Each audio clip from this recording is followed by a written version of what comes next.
Yatırsan qazğanman, seneler ötdi. Sana näme boldy, bilmem türkmenim. Adım uçup barýar köp yazgılardan. Sana näme boldy, bilmem türkmenim. Hakkını iydiler, ses çıkarmadın. Kanını döktüler, ses çıkarmadın. Başını kestiler, ses çıkarmadın.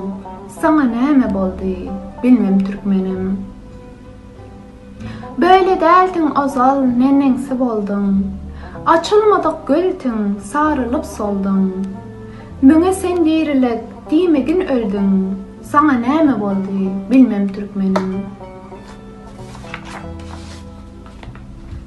Dün sen diýip canyn beren pirimiz, Hacı Menan atly seýýat şiirimiz.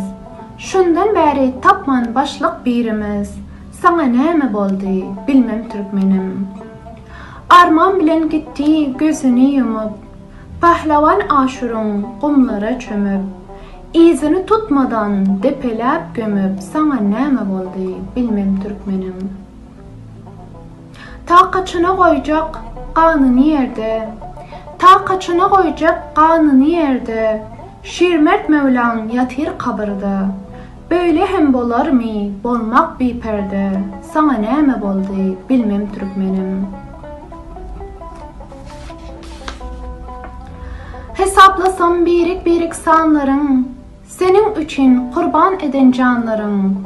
Yar urnuna toprak alan yanlarım, sana näme boldy, bilmem türkmenim. Beset indi bigane üçün ölmegi, beset indi bigane üçün gülmegi.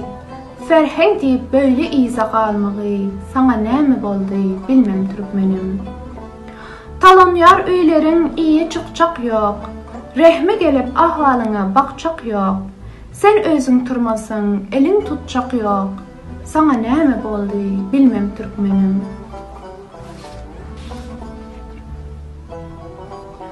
Ahir sen hem gözüň açyp turjak bol. Biri birige hemdem bolup ýörjek bol.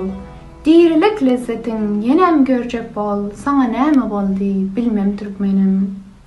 Oturgan şiirlerimiz elmudam uruş. Bu näme boluş bol, bul näme duruş. Gayratsızlık etme bil bağla görüş. Sana näme boldy, bilmem türkmenim. Binava besetgin köp öte geçme. Bolara bolmaza sözleri seçme. Makamat eyle, baş kaldır kaçma. Sana näme boldy, bilmem türkmenim.